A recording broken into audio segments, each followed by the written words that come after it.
My name is Cleo, and I have one memory of the moment my life broke open into something I did not choose. It was my 25th birthday. My apartment, my fairy lights, my playlist, my caramelized onion dip that had taken 3 hours, and I was quietly proud of it. 40 people I had chosen, and the one I had chosen most, the one I had been choosing for 2 years, was in the second bedroom with a woman from his office, and the door was not fully closed. I know because I heard her name and his voice before I registered what I was seeing. His older sister stood in the hallway behind me. She handed me my jacket. If you want to hear uncensored, too hot for YouTube stories, check out my Patreon in the description. Tell us where you are watching from and subscribe. The party had been Pris's idea, which I mention because Pris has been making my decisions with cheerful accuracy for 7 years, and I have learned to trust her. She said 25 needed to be celebrated with the specific loudness that 24 had not. She said the apartment needed 40 people and a playlist that started with something she described as a banger, which was a word she used without irony and which I loved her for. Theo had offered to help with the planning. He was 27 and confident in the way some men are confident when every room has historically been happy to have them in it. I had found this quality genuinely attractive at 23, when we met at a networking event in the kind of hotel conference room that smells of industrial carpet and ambient ambition. By 25, I had found it occasionally exhausting, but I had filed that thought somewhere I was not yet ready to examine. He had also invited his sister. Ines came alone, which was always how she arrived, and she arrived 20 minutes before the party was supposed to start because she had been raised. She told me once in the blunt and abbreviated way she told me almost everything, by a woman who believed that arriving on time was already late. She came in through the door I had left open for Pris, and stood in my kitchen doorway in dark jeans and a gray linen shirt, with the sleeves rolled at the forearms, and looked at my apartment, the way she looked at everything with the composed, assessing attention of someone cataloging what worked and what didn't. I had met Ines Valdez 6 months after Theo and I started dating, which meant I had known her for roughly 18 months before the night of the party. What I knew, she was 31, 9 years older than Theo, and the distance between them was not merely a number but a fact of temperament, of how they occupied space, of the way she watched him sometimes with a quiet exasperation that was not unkindness but was not patience either. She was a structural engineer, the kind who designed load-bearing frameworks for buildings meant to stand a century, and she had the quality of something engineered to last. She drove a motorcycle. She had short dark hair and the economy of movement of someone who had decided not to perform. She was not warm. She was not cold. She was precise in the way some people are precise, as though care and attention were the same thing, and she brought both fully or not at all. Theo thought she was cold. He said it with the easy shorthand of someone who had grown up beside a person and reduced them, over time, to a convenient summary. I did not think she was cold. I thought she was someone who did not distribute her warmth carelessly, which was different. She was standing in my kitchen doorway at 8:15, and I still had flour on my forearm from the onion dip, and the apartment was in the organized chaos of an hour before 40 people. "Hello," she said. "You're early," I said. "I know. Do you need help with something?" That was Ines. The efficiency of the offer, the lack of small talk preceding it, the willingness to be useful without ceremony.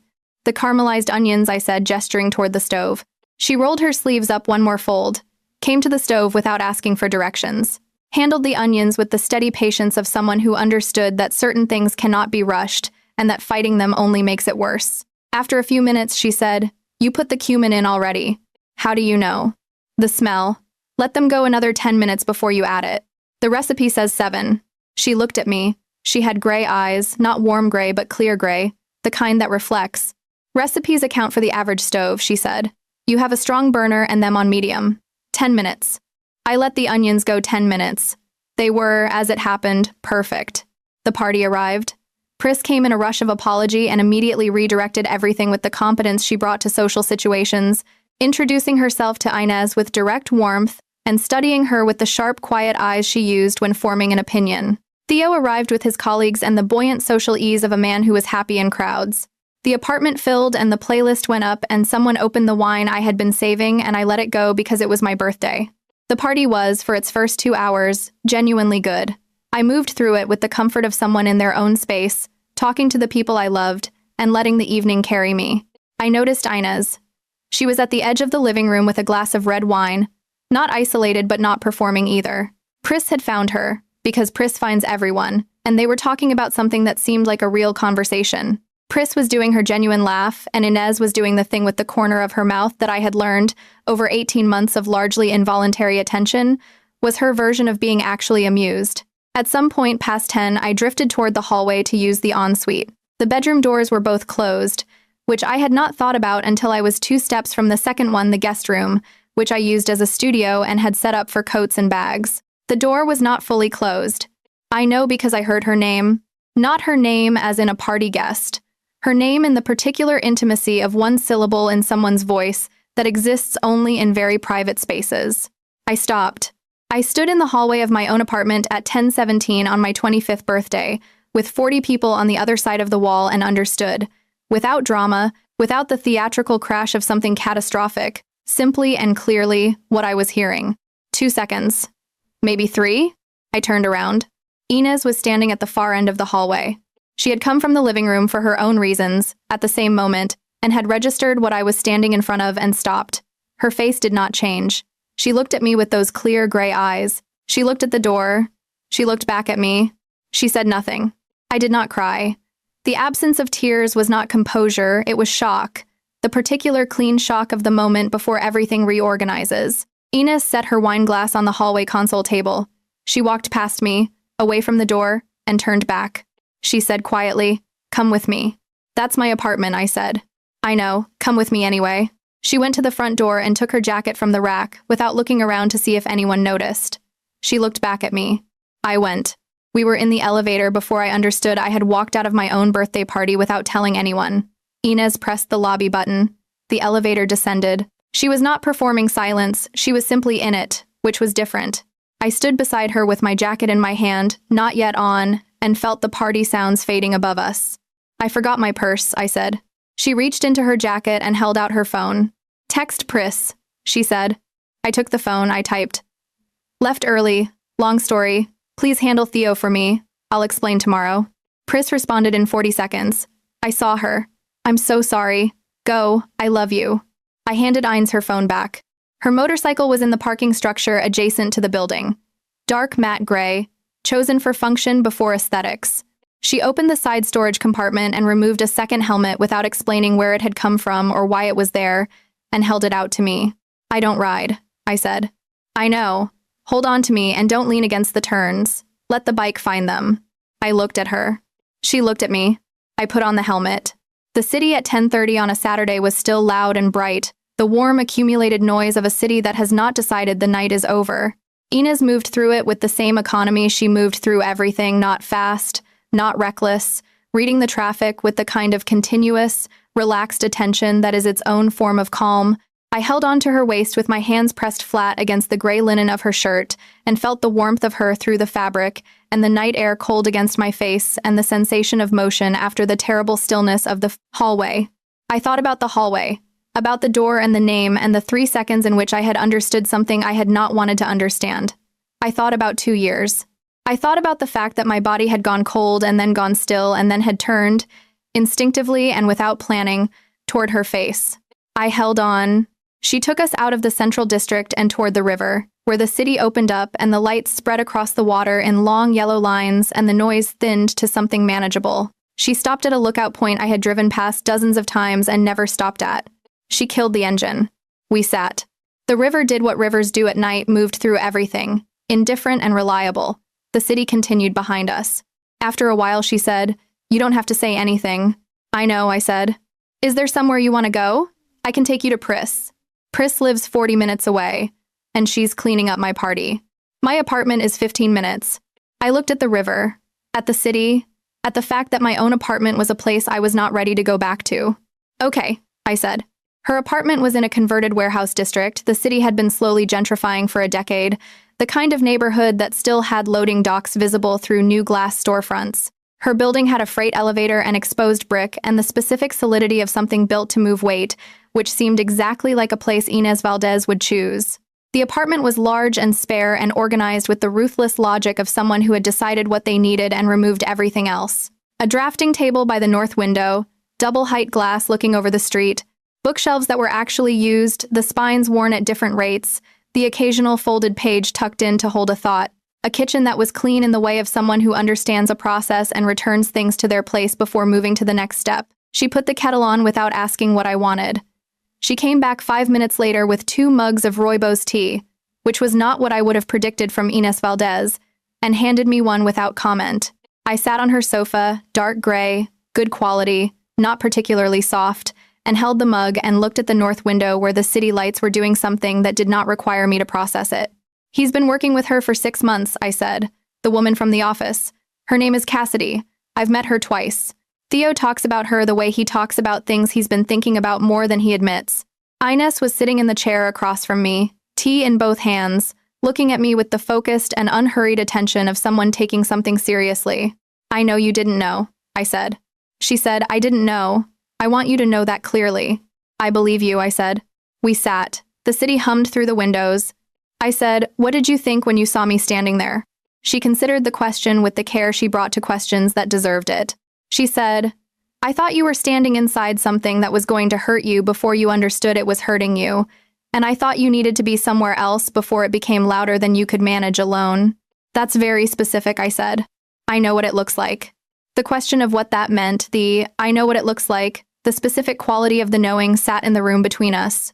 I filed it where I kept things I would think about more carefully when I had more capacity. Do you want to sleep here tonight? She asked. There's a second room. I use it for storage, but there's a bed. I thought about my apartment, the 40 people slowly realizing the birthday girl had gone, Theo eventually emerging from the guest room.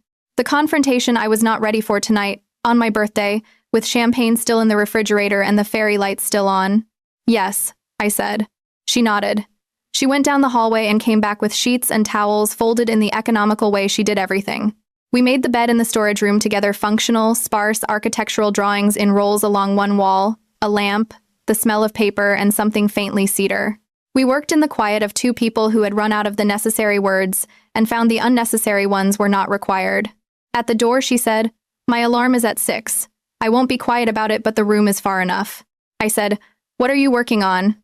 A pedestrian bridge, she said. Over the river district. The load calculations are being difficult. Why difficult? The span is longer than the standard approach accounts for. I'm building a custom solution. Is that normal? She said. In my work, the interesting ones always require custom solutions. She looked at me for a second in the doorway in the particular way she looked at things when she was deciding something, and then she said, good night, Cleo. Good night, I said. She closed the door. I stood in the storage room in the dark with the city noise very far away and thought about the hallway and the motorcycle and the rooibos tea and the pedestrian bridge with the difficult calculations, and I understood something I could not yet fully name. I was going to be fine. Not tonight. Not tomorrow. But eventually. I was going to be fine because I was standing in a room belonging to a woman who had handed me a helmet without explanation and taken me out of a situation before it became something I couldn't control. That was either the most practical thing anyone had done for me in 2 years, or it was something else entirely. I wasn't sure yet which one it was. I went to sleep. The next morning was Sunday, the city quiet in the suspended way of Sunday mornings. Ines's alarm went off at 6 and was immediately silenced, the way a person who has been waking at 6 for a long time handles an alarm before it finishes its first cycle. I lay in the bed and thought about Theo. I thought about 2 years, about the networking event and the first date, and the gradual accumulation of a life in proximity to another person, their toothbrush, their particular way of loading a dishwasher, about the way I had felt comfortable with him rather than ignited, and had told myself somewhere around month 8 that comfort was the mature version of love, which is true in some cases and was, in mine, an optimistic reading of something more complicated. I thought about Ines standing at the end of the hallway. I got up at 6:45. The bathroom soap was cedar and eucalyptus, which suited her entirely.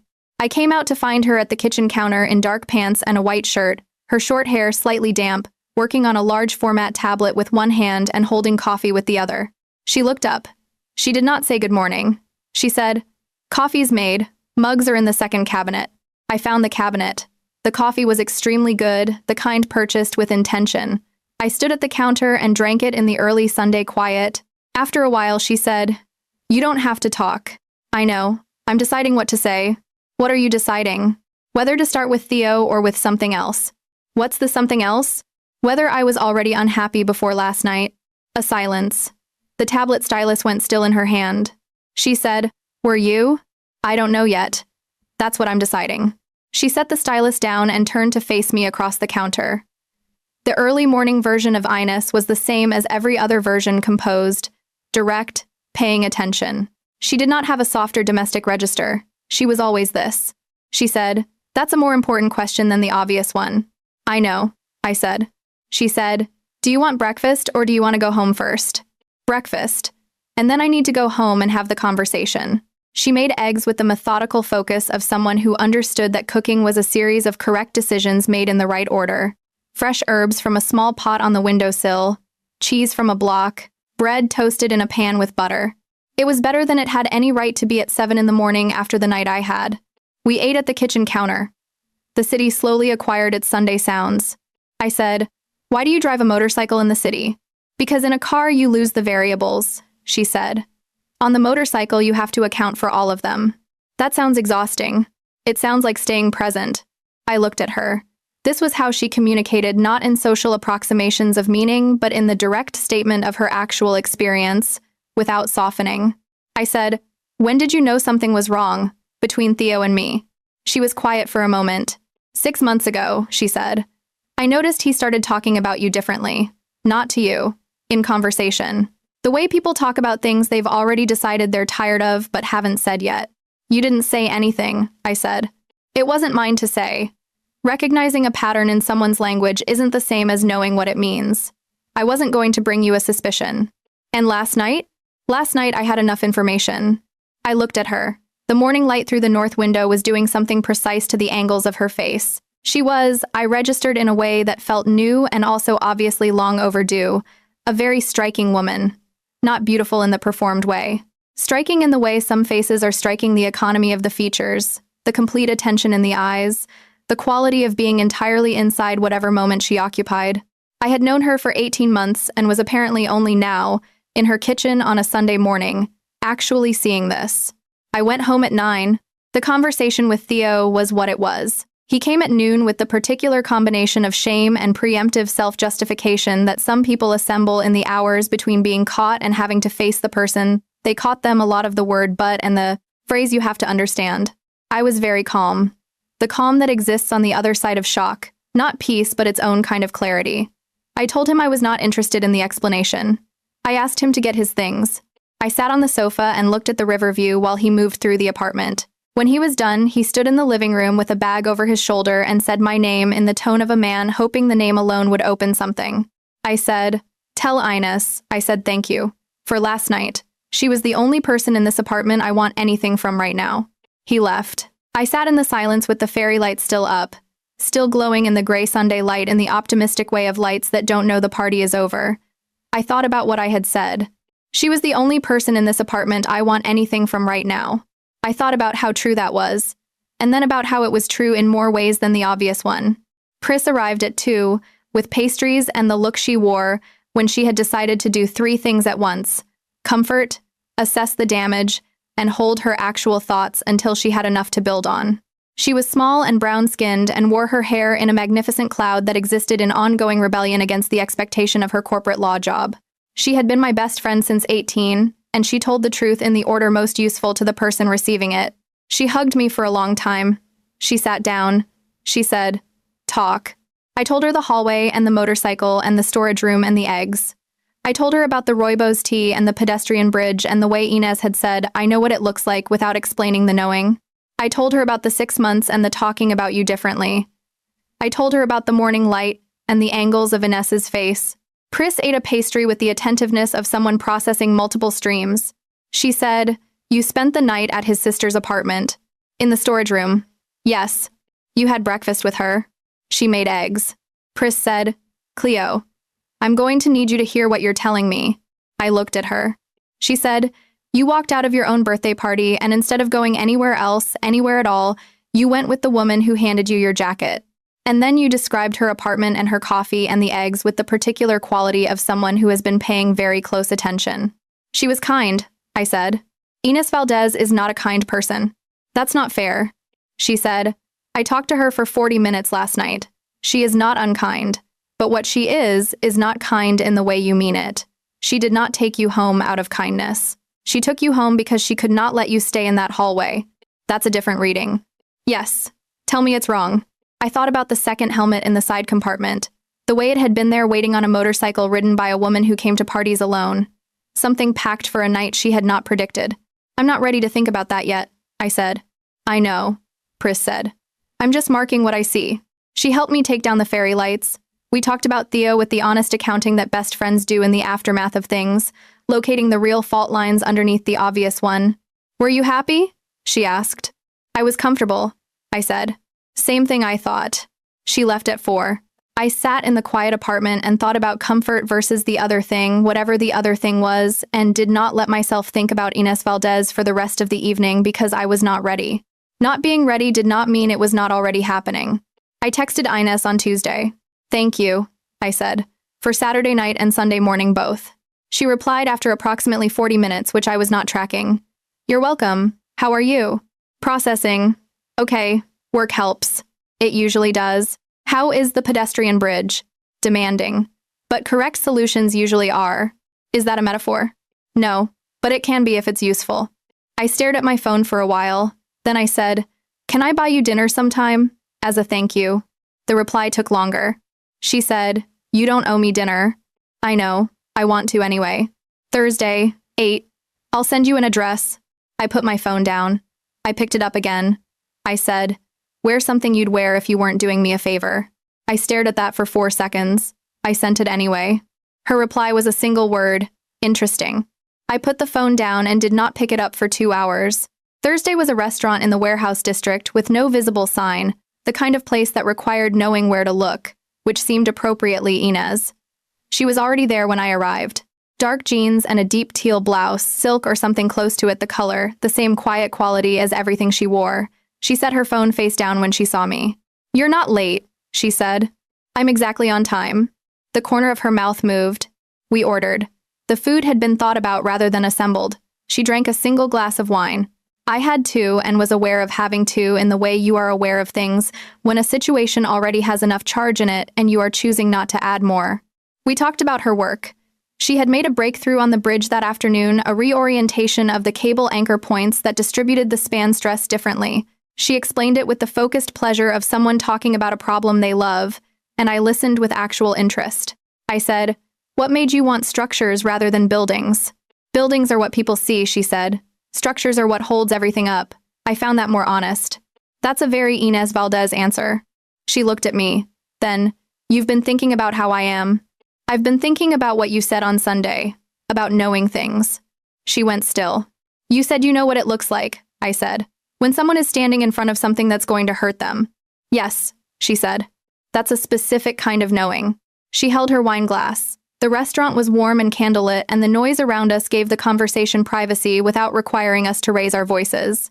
I've been where you were, she said. In a different way. Someone I was with, a long time ago. Someone who made choices they didn't tell me about.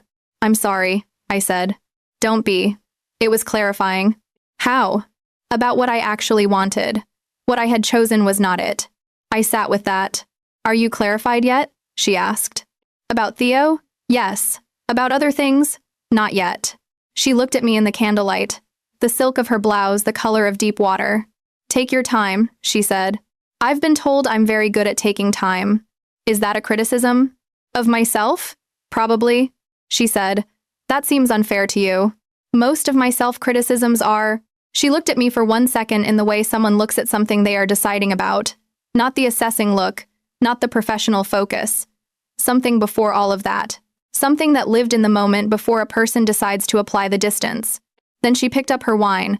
Tell me about your design work, she said, specifically.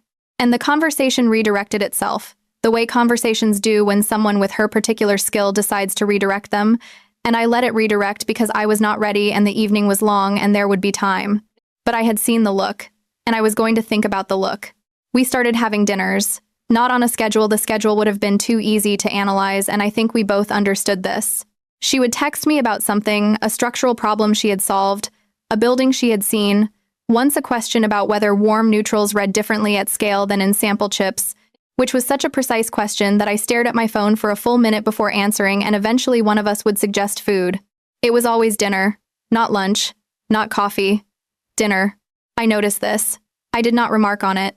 Priest noticed I was spending time with Inés Valdez. She asked how Inés was doing approximately once a week, with the specific, careful tone she used when she had formed a strong opinion and decided it was not yet the right moment to deliver it. What the dinners were, 2 hours, sometimes 3, of the most specific and honest conversation I had found myself in since I could remember. She talked about her work and I talked about mine, and we talked about the city and architecture and design systems and the logic of how things hold together, which was the territory where our worlds overlapped. She asked questions that required actual answers. I asked questions she considered before she responded rather than filling the space. I was discovering, funny. Not in the performed way, in the dry, spare way of someone who has thought carefully about the absurdity of things and occasionally allows the observation to surface. She said things over dinner that I found myself laughing at in the middle of the night when my brain replayed the conversation. That is the best kind of funny. At the second dinner, she told me about a bridge she had worked on 5 years ago that had failed its review 3 times before she found the error, not in her calculation, but in the survey data she had been given, which had placed a rock formation 4 meters from where it actually sat. The entire foundation logic had been built on a wrong fact. She had spent 6 weeks proving the fact was wrong before she could rebuild correctly. I said, "What did that feel like, knowing the error was in the data rather than you?" She said, "Like being handed back something that was never mine to carry." I looked at her across the restaurant table. She said it the way she said everything, not for effect, not with the weight of a metaphor she was inviting me to appreciate. She said it as a plain fact about an engineering problem and also, without saying so, as a plain fact about something else entirely. I did not ask what the something else was. I was 25 years old, and I had been paying careful attention for 2 months, and I already knew.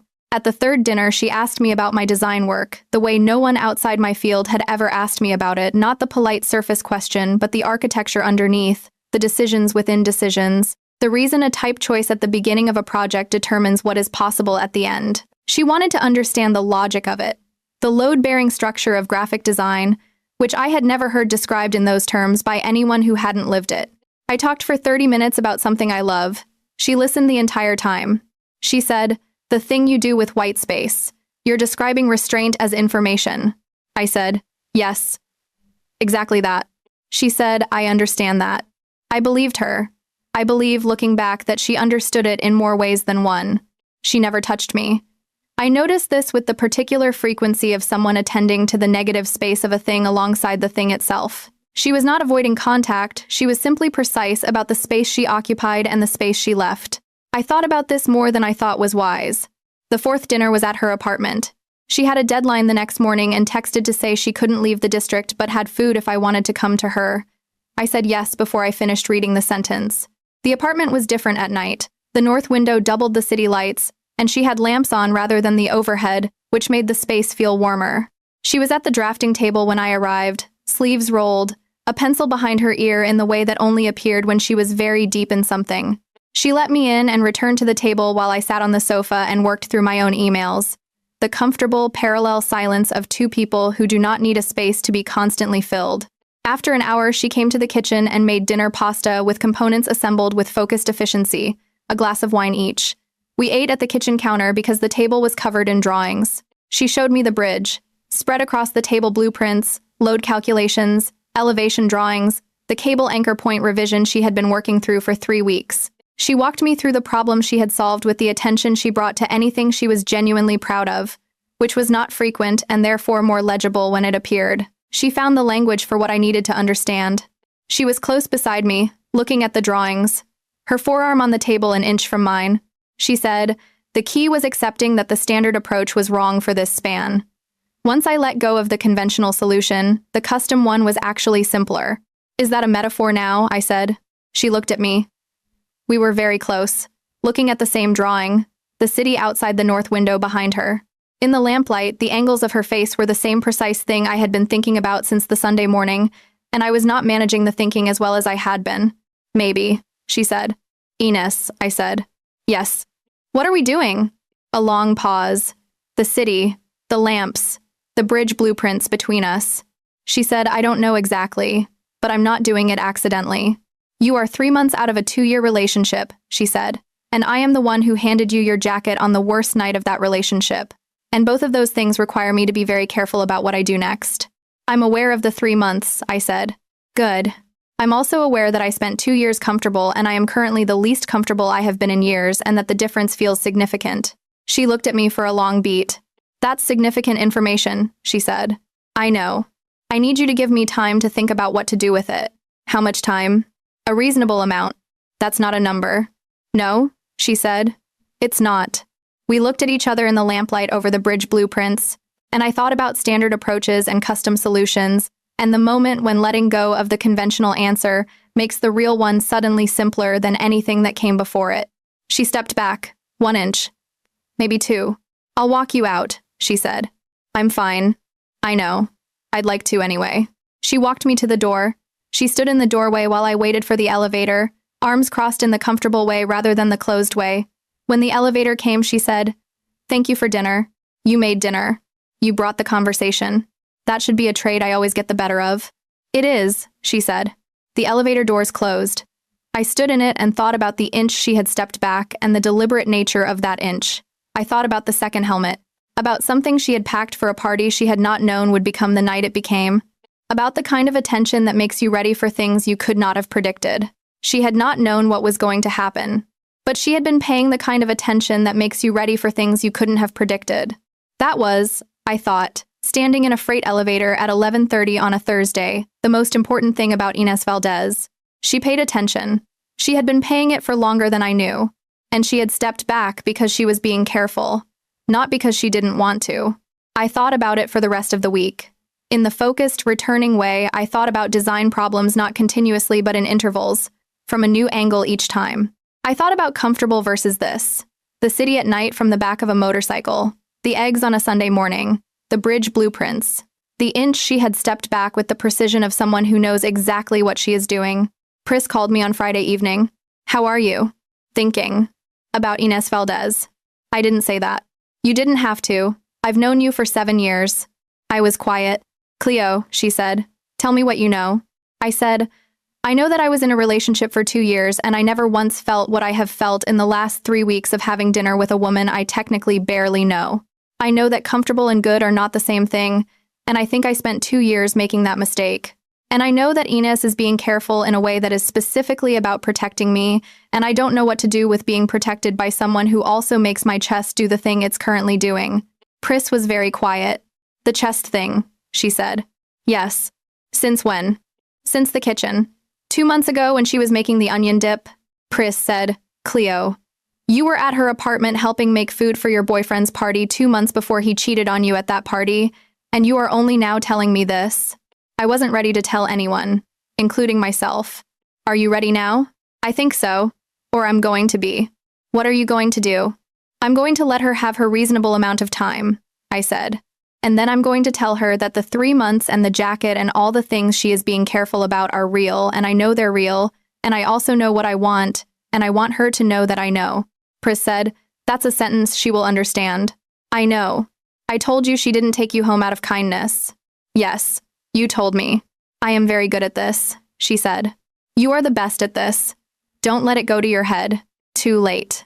We talked for an hour.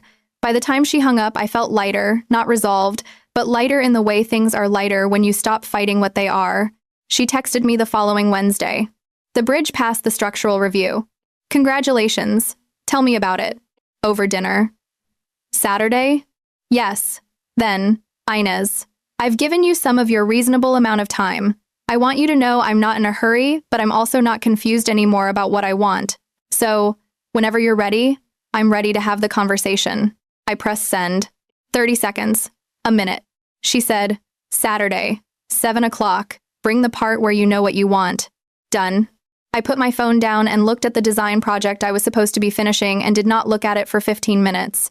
Then I picked it up. I did the work. I did it well, the particular focused quality of someone who has resolved a thing and can now operate with the freed attention. Saturday was 3 days away. She was going to bring the bridge. I was going to bring the conversation. And whatever happened next was going to cost both of us something real, which was the only currency that had ever meant anything. Saturday arrived the way important days arrive when you have been thinking about them too precisely at exactly the right speed, no faster and no slower, giving you the full 3 days of awareness before the evening itself. I spent the afternoon working on a project I was actually proud of, which was a good sign. The focused quality of the last week had held, the freed attention that comes from having stopped arguing with something and let it be what it was. I designed a full-type system for a small publishing client, made 3 decisions I knew immediately were right, and submitted it at 4:30 with the particular satisfaction of work that landed correctly. I showered. I looked at what I was going to wear with more attention than I was going to admit. I chose dark pants and a blouse, the color of deep rust warm, specific, the kind of color that requires being chosen. Pris would have something to say about the color if she saw it. Pris was not going to see it. I walked to the warehouse district because the night was clear and I had the time and I wanted to arrive having moved through the city rather than around it.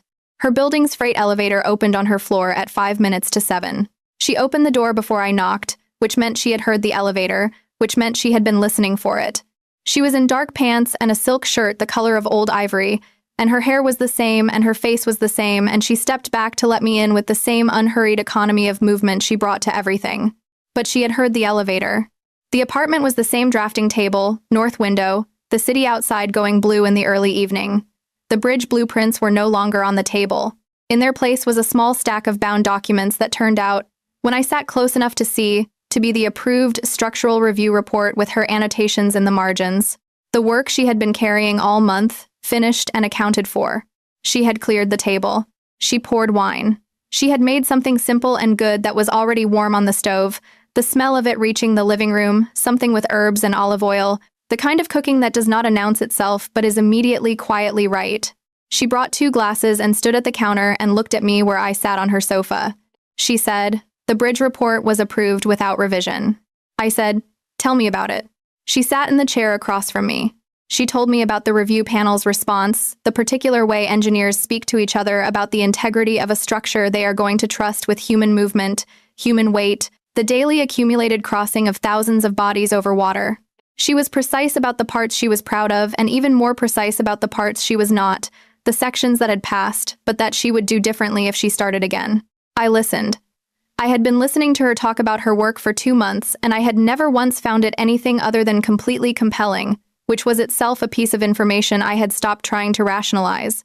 When she finished, she looked at her wine glass and then at me. She said, "You told me to bring the part about the bridge." I said, "You brought it." She said, "You told me to bring the part where you know what you want." I set my glass down on the coffee table. The city outside the north window had gone fully dark, the lights multiplying themselves across the glass. I said, "I know what I want." She was very still. I said, "I have known what I want for longer than I told you. Since before the party, probably. Since somewhere in the kitchen, 2 months before the party when you were making onion dip in my apartment and you told me to let the stove do what the stove does and not fight it, and I looked at you in the kitchen light and registered something that I then spent 2 months filing in the place where I was keeping things I was not ready for." She looked at me. I said, "I am not running from Theo. I am not looking for something to hold on to because everything else just fell apart. Everything did fall apart, and I spent 3 months sitting with that honestly, and what I found on the other side of sitting with it was not Theo and not grief, and not the version of myself that had been comfortable. What I found was this. Whatever this has been, for the last 3 months, every dinner, the motorcycle, the storage room, the pedestrian bridge, I found that I have been choosing to come here the same way I had been choosing him for 2 years, except that this does not feel like comfort. This feels like the thing I was mistaking comfort for. The room held that. Ines set her wine glass down on the side table. She set it down the way she set things down when she was done with them and was not coming back to them final, precise, accounted for. She said, "I need to tell you something." I waited. She said, "The second helmet. It has been in that compartment since October. Since I first came to dinner at your apartment, when Theo was still your boyfriend and I had no right to think anything that I was thinking, and I rode to your building and I sat in the parking structure for 4 minutes deciding whether to go in, and then I went in because it was a family dinner and there was no professional reason not to go in." I stared at her. She said, "I put the helmet in the compartment that night. On the way home, I told myself it was practical. I carry 2 helmets. People need rides occasionally. I told myself a version of that story for 6 months, and then your birthday happened and I stopped telling it." I said October. She said October. I said, "That was 7 months ago." She said, "I know exactly how long it was." I sat with that. 7 months of a second helmet waiting in a compartment for a reason she had been honest about only after the reason became visible. 7 months of precise, specific attention paid to a person she had no professional or personal right to be paying it to, structured and contained and brought to the form of family dinners and polite professional distance and the corner of her mouth doing its 1 millimeter of movement. I said, how long before October? She looked at me. She said, since the first dinner. The one where you asked me why I went into structural rather than architectural. You asked it the way people ask when they actually want to know the answer, and I told you, and you listened to all of it, and then you asked a follow-up question that was more precise than the first. I drove home thinking about it. I said, that dinner was 14 months ago. She said, I know exactly which dinner it was. I looked at her. Inez Valdez in the lamplight of her own apartment on a Saturday evening, with the cleared table and the finished bridge and the empty compartment where a second helmet had been waiting since October. With the thing she had been not saying for 14 months now, said and paid for with the particular cost of honesty from someone who had been carrying it alone for a very long time. I said, that is the most specific thing anyone has ever said to me. She said, I know it's a great deal to receive. I said, it is. Give me a minute. She gave me a minute. She sat in her chair and let the room be what it was and did not ask the minute to be smaller. That was also who she was. She understood that some things needed their full time. I thought about 14 months. About every dinner and every question she had asked about my work, and every corner of the mouth almost smile, and every text about structural problems and warm neutrals at scale. About a woman sitting in a parking structure for 4 minutes deciding whether to go in and then going in because there was no professional reason not to, and then riding home and putting a second helmet in the side compartment before she could change her mind about it. I said, why didn't you say anything? She said, because you were with Theo. I said, and after? She said, after. You were processing Theo, and I was the one who handed you your jacket. You were looking for stability, and I was the person who had just pulled you out of the worst night of a 2-year relationship. Anything I said in that window would have been opportunistic. I was not willing to be opportunistic with you. I said, so you waited.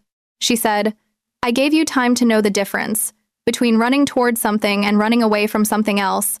I needed you to be able to tell me which one this was. I said, I already told you. She said, I know, I heard you. I said, then what are you waiting for now? She looked at me for one long-held moment. Then she stood. She crossed the space between the chair and the sofa not far. The apartment was not large. 3 steps, and she sat beside me. Not performing the crossing, not hesitating, simply coming to where I was. She was close. The close that is different from proximity because it is chosen. The close that costs something. She said, I am not waiting for anything. I am being here. There is a difference. I said, what is the difference? She said, waiting is what I have been doing for 14 months. Being here is what comes after. She looked at my face with the complete, unhurried attention she brought to things she was serious about, not as an assessment, not as a calculation, as the thing itself, as someone who had decided to finally be in the room instead of managing the room. I said, Ines. She said, yes. I said, the thing you couldn't say for 14 months. She said, I want to say it correctly. I said, there is no incorrectly. She said, there is. I've been rehearsing the wrong version for a long time. The managed version, the one where I say something and account for it professionally and leave you room to decide against it comfortably. I don't want to say that version. I said, then say the real one. She was quiet for a breath. The city outside, the lamplight, 14 months of a second helmet in a compartment. She said, I have wanted to be exactly where I am sitting right now since the first dinner where you asked the follow-up question. I have thought about you with a completeness that I have not brought to anything or anyone in a very long time. I put a helmet in a compartment in October and I knew what I was doing and I did it anyway. And on the night of your birthday party, I stood at the end of the hallway and what I felt was not pity and not obligation. What I felt was the specific, particular grief of watching something happen to someone you love. The word fell into the room. She did not look away from it. She had said it and she was staying with it and she was not asking me to make it smaller or more manageable or easier to hold. I said, someone you love. She said, yes. I said, you've been in love with me since a dinner 14 months ago. She said, since a dinner 14 months ago, yes. I sat with it. 14 months of a second helmet and a cleared table and custom solutions and the corner of her mouth and the word difficult said in a way that was not about a bridge. 14 months of a woman who had stood in a hallway and felt grief and had then done the most precise and careful and decent thing available to her, which was to hand me my jacket and take me somewhere safe and let me have the time to arrive at my own conclusion. I said, I would like you to stop being careful now. She looked at me. I said, not reckless, not careless. I mean, I'm here. I know what I came here for. You can stop managing the distance. She said, I'm not sure I know how to do that immediately. I said, you just told me you love me. That's a start. The corner of her mouth moved. 1 millimeter. I had an extensive catalog. She said, that is a fair point. I said, I'm going to help. I reached up and touched her jaw. Warm skin, the specific warmth of a face that has been turned toward you for 14 months under 14 months of careful professional composure. I felt her go very still, not flinching, not retreating, the opposite of retreating, the stillness of something that has been waiting to be still in this particular way. She turned her face the smallest degree toward my hand. That was the inch. Not the inch she stepped back, the inch she came forward. I kissed her. It was not frantic. It was the thing she had described without meaning to, months ago, talking about bridge engineering, the moment when you let go of the conventional solution and the custom one is suddenly simpler. Patient. Completely there. No managing, no professional distance, no constructed space between what she wanted and what she allowed herself. Just the actual thing arrived at after 14 months and one specific dinner with a follow-up question and a second helmet and 3 months of my own honest accounting. She kissed me back with the same economy she brought to everything, nothing wasted, nothing performed. Her hand at my face, careful and certain. The way she handled things she was serious about. When we stopped, we were still close. The lamplight. The city. She said quietly, I have a very long apology to give you. I said, for what? She said, for the 14 months where I sat across from you at dinner tables and let you think it was professional interest. I said, I didn't think it was professional interest. She looked at me. I said, I thought it was something I didn't have a word for yet. I thought it was the most interesting thing that had ever been aimed at me by another person, and I thought it was probably mutual, and I decided to wait until I was ready to know for certain. She said, when did you decide it was mutual? I said October. When I found out you were already at it in October. The corner of her mouth did the full millimeter. Maybe 2. She said, that is irritating. I said, it's very irritating. You were months ahead of me. She said, to be clear, I was not ahead of you. I was simply less honest about what I already knew. I said, that is a structural engineer's distinction and I respect it. She said, good. I leaned back against the sofa. She stayed close. The city continued through the north window and the lamplight did its work and the apartment was the apartment it had always been except for the way it was different now, which was the way rooms are different when the thing that was going to happen in them has finally happened. She said, are you hungry? I said, you made food an hour ago. She said, I made food an hour ago. I said, it smelled like something with herbs. She said, it did. I said, I would like to eat dinner with you and then talk until it is very late, and then possibly stay in the storage room again. She looked at me. Then she said, the storage room still has the architectural drawings from the Mercer project. I said, I don't mind the drawings. She said, I have a second room with an actual bed that is not a storage room. I said, that's a very significant upgrade. She said, I thought so. We ate dinner at the cleared table with the structural review report at the edge and the city through the north window going deep dark blue. She told me about the Mercer project, which was a school on the edge of the river district, a building that needed to feel permanent without feeling heavy, which was a structural problem she described with the same focus and pleasure she brought to all of them. I told her about the publishing client and the type system and the 3 decisions that had landed correctly that afternoon. We talked until late, not about anything that needed resolving. The things that had needed resolving had resolved themselves, one followed by the other. Through the specific honesty of a woman who had said I love you without the managed version and meant it with the completeness of someone who had been meaning it for 14 months. I stayed. Not in the storage room. In the morning, the coffee was already made when I got up, which I understood was simply who she was. She had been awake since 6, alarm silenced in one motion, working at the drafting table by the window while the city did its early Sunday quiet. I found her there in dark pants and a white shirt, pencil behind her ear, the Mercer project spread in front of her. She looked up. Good morning, I said. Good morning, she said. Mugs are still in the second cabinet. I said, I know where they are. She looked back at the drawings. I found the mug. I poured the coffee, still extremely good, still the kind purchased with intention, and stood in the kitchen for a moment with both hands around the mug and looked at the apartment in the Sunday light. It looked the same. Drafting table, north window, bookshelves with the worn spines. The Mercer project spread across the table instead of the bridge blueprints. Cedar and something warmer underneath it now, the ambient warmth of a space that had been inhabited by more than one person through the night. I sat on the sofa. The Sunday light came through the north window, and the sound of her pencil on paper was the kind of sound that fills a room without demanding anything from it, and I did not say anything for a long time because I did not need to. After a while, she said, without looking up, "You're smiling." I said, "You can't see me from there." She said, "I can hear it." I said, "That is an absurd claim." She said, "Your breathing changes." I stared at the back of her head. The pencil kept moving. I said, "You have been paying attention to my breathing." She said, "I have been paying attention to a great number of things. This has been established." I said, 14 months of breathing." She said, "You are going to find that extremely funny for longer than it is actually funny." I said, "Probably, yes." She set the pencil down. She turned around in the drafting chair and looked at me across the apartment with those clear gray eyes in the Sunday light, composed and open in the proportion she had been learning. And she looked like a person who had finally set down something she had been carrying across 14 months of careful professional distance. She said, "There is bread, and the herbs are still on the windowsill." I said, "You're going to make eggs." She said, "I am going to make eggs." I said, "This is my favorite thing about you." She looked at me. I said, "Not only the eggs. The eggs are the most recent entry. The list is extensive." She turned back to the drafting table. She said, "I would like to see this list." I said, "It's an ongoing document." She said, "Of course it is." She made eggs. I drank the coffee and watched her work with the focused, unhurried efficiency that I had been cataloging and misfiling for 14 months, and I thought about how different it felt to watch the same thing without having to decide what to do with it.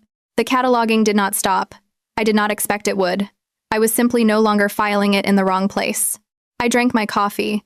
She worked on her drawings. The city came alive slowly outside, and neither of us was in any hurry about any of it. Eventually, I said, "I need to tell Pris." She looked up. She said, "What will you tell her?" I said, "That you put a second helmet in a compartment in October and you were in love with me before the party, and that when everything fell apart, you were the most decent person I have ever encountered, and that I am choosing this with full knowledge and zero running." Ines looked at me for a moment. She said, "That is a very complete report." I said, "She is going to be extremely satisfied." She said, "She already knows." I stared at her. She said, "She texted me on the Monday after the party. She asked if I was aware that you were going to need time before anything else happened, and that I was under no circumstances to be opportunistic about the situation." I said, "She texted you."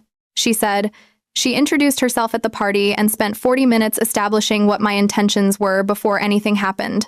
I found it very efficient." I said, "Pris is going to be completely insufferable about this." She said, "I expect so." I said, "I'm going to let her be." She said, "That seems right."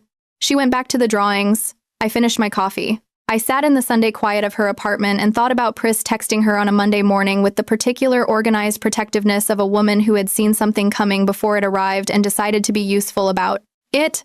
And I thought about Ines receiving that text and responding to it with the same careful, considered honesty she brought to everything. I thought about the second helmet in the compartment, about custom solutions, about the specific kind of love that does not announce itself but is there in every detail if you know what you are looking at. I went home at noon. I texted Pris from the lobby. "You already knew," I said. Her reply was instantaneous. I sent her very specific instructions. I said, "I know," she told me. Pris said, "What are you going to do about the fact that she put a second helmet in a compartment in October?" I said, "I'm going to think about it every day for the rest of my life, probably." Pris said, "That seems right." She said, "I told you it wasn't kindness." I said, "You were right. You are always right. I need you to contain yourself about this." She said, "Absolutely not." She said, "I am going to be extremely satisfied about this for a very long time." I said, "I know." She said, "You're welcome." I said, "I love you." She said, "I love you too, now go back upstairs." I stood in the lobby of my own building and looked at my phone and laughed. A real laugh, the kind that comes up from somewhere real, and the lobby was empty on a Sunday at noon and nobody heard it except me. I did not go back upstairs. I had work to do and a life that was its own and a woman who was going to be at the warehouse district doing load calculations for a school that needed to feel permanent without feeling heavy, and that was exactly the right shape of things. The weeks after were the weeks after. Not easy and not difficult and not dramatic. Real. In the way that real things are real, ongoing, and specific, and full of the particular texture of two people learning how to be in each other's presence without the professional distance that had been the container for everything. She was still precise. She was still the woman who set her wine glass down with finality and answered questions by considering them first and said things in their plain form rather than their social form. She was still the woman who drove a motorcycle and designed structures that held weight across impossible distances. None of that changed. What changed was the space between us. It was smaller now. Not because we had collapsed into each other. She was not the kind of person who collapsed, and I was learning that I was not either, not in the ways that matter. It was smaller in the way that space changes when the reason it was being maintained is no longer there. When the managed distance becomes unnecessary, it does not disappear dramatically. It simply stops being required and the space finds its natural level. Her natural level was close. I was learning this with the particular pleasure of learning something about a person who is interesting to learn about. She texted about things. Not more frequently than before, not in a volume that announced itself, but the nature of the things changed, less structural problem, and more occasionally something she had seen and thought I would find interesting. Once a photograph of a building under construction near her office, where the scaffolding made a shape that reminded her of a type hierarchy I had described at a dinner 3 weeks earlier. She did not say that in the text. She just sent the photograph. I looked at it for a long time. Then I sent back, "You've been thinking about type hierarchies." She said, "I think about a great many things." I said, 14 months of type hierarchies. She said, "You are going to find that extremely funny for longer than it is actually funny." I said, "Still funny." She said, "Noted." I put my phone down and went back to the design project on my screen and felt the particular warmth of being known by someone who pays the kind of attention that makes knowledge possible, which is not the same as being watched and is the opposite of being managed. Being known by someone who had been quietly assembling information for 14 months and had done nothing reckless or opportunistic with any of it, had just carried it carefully and waited until the honest moment to say what it was. That was its own form of love. Maybe the most specific form.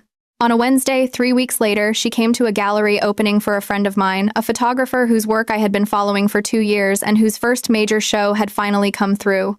Ina stood in the gallery in a dark suit and looked at the photographs with the same complete attention she brought to everything, and my friend Dara found me across the room and gave me the look, the one that said she was filing something important. I brought Ines a glass of wine. She was standing in front of a photograph of a bridge, coincidentally, entirely by accident, a bridge over the river district that had been photographed from below, the cables fanning out against the sky in the particular way of a structure that is doing exactly what it was designed to do. She said, "The cable angles are wrong for that span." I said, "Tell Dara that. She'll be thrilled." Ines looked at me. I said, "She photographs infrastructure. She will have thoughts about the engineering." She said, "You have interesting friends." I said, "They are going to find you very interesting." She said, "I find that unlikely." I said, "You put a second helmet in a compartment in October because you went to a family dinner and spent 4 minutes in a parking structure deciding whether to go in. You are the most interesting person in this room." She looked at me. In the gallery light, with her wine glass and her dark suit and the cables of the wrong bridge in the photograph behind her, she did the corner of the mouth thing in the way that I now understood was as large as she ever made it in public. She said, "I'm not certain that story reflects well on me." I said, "It reflects exactly who you are, which is the thing I like best about it." She held my gaze for a moment and then did something she had not done in a gallery or any other public space before she touched my hand. Just that. Her fingers against the back of my hand, brief and certain, the way she did everything. The way she handled the things she was serious about. Then she turned back to the photograph. I stood beside her in the gallery with the city outside, and Dara crossing toward us with the specific energy of someone who has decided to introduce herself, and I thought about parking structures in October and the logic of structures that hold weight across impossible distances and the custom solution that is always simpler once you let go of the conventional approach. It was, as it turned out, a completely accurate description of how this had worked. Dara reached us and introduced herself to Inez and said, "You're staring at the bridge like something is wrong with it." Inez said, "The cable angles are wrong for that span." Dara said, "Tell me everything." They talked for 40 minutes. I got a second glass of wine and sat on a bench near the back of the gallery and watched Ines explain bridge engineering to a photographer who was asking the exact right questions in the exact right order, and thought about the first dinner 14 months ago where a follow-up question had started the whole thing, and understood that I had been in love with her for a long time before I was ready to call it what it was. It had the particular quality of coming home to a place you have never been before but recognize completely the moment you arrive. That was the honest version, the one without the construction. She found me on the bench when the conversation with Dara concluded. She sat beside me with her wine glass and looked at the gallery around us. She said, "Your friend has very good questions." I said, "So do you." She said, "I know." I said, "I love you." She went still the way she went still when something landed accurately. Then she said, "I know." I said, "That's not the correct response." She said, "I know that too." I said, "Ines." She turned to face me on the bench. In the gallery light, in the dark suit, with the particular composed openness she had been allowing herself more of since the Saturday night of the bridge, and the lamplight, and the word she had finally said. She said, "I love you. I have loved you since a dinner 14 months ago where you asked the follow-up question. I told you the first time at some cost, and I will tell you the second time at somewhat less cost, and I expect, over time, it will become something I can say easily, which is not yet where I am, but I understand is the direction." I said, "That is a very structural account of learning to say I love you." She said, "I am a structural engineer." I said, "Yes, you are." She said, "Is that a problem?" I said, "Ines, I watched you spend 40 minutes explaining cable angles to a photographer, and I found every second of it unreasonably compelling.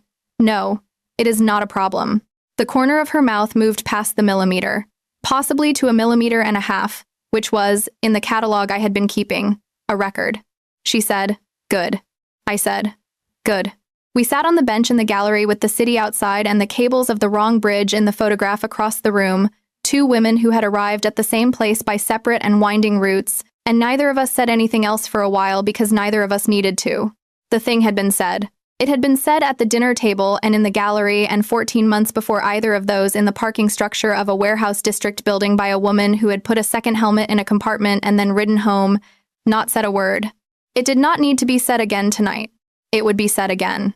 Many times, in many versions, in the plain form and the structural form, and the form that exists only between two people who have stopped managing the distance and let the space find its natural level. But not tonight. Tonight was already enough. Tonight was, actually, exactly right.